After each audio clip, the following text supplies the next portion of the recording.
டேய் முக்காடு நேயர்களே, S-400 அப்படின்ற ஒரு ரஷ்யாவோட வான் பாதுகாப்பு ஏவுகணை. அதாவது நாங்கள் வந்து வான்லேருந்து ஏதாவது ஏவுகணை வந்தாலோ இல்லை ஏதாவது குண்டு ஏதாவது போட்டாலோ அதை வான்லேயே தடுத்து அதை துவம்சமாக்குறதில்ல இது கேடி கில்லாடி.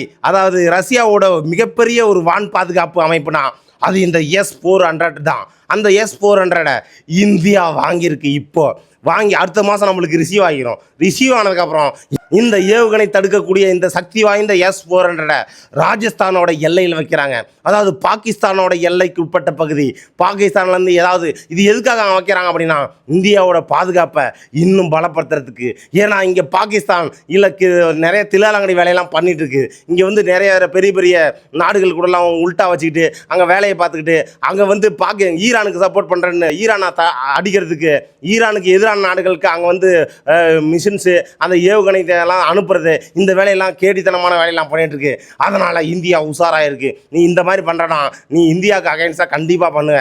ஏன்னா இந்தியாவுக்கு எதிரியே இந்த பாகிஸ்தான் தான். குட்டி பாகிஸ்தான் தான், ஆனால் கேடி பாகிஸ்தான். அப்படி இந்த கேடி வேலையெல்லாம் பண்ணுவது தெரிஞ்சதுனால தான் இந்தியா இதை வாங்கி ராஜஸ்தானோட எல்லையில் நிப்பாட்ட போகிறாங்க. முக்காடு நேயர்களே, இதை பற்றி நீங்கள் என்ன நினைக்கிறீங்க? கமெண்ட் பண்ணிட்டு போங்க. முக்காடு நேயர்கள்.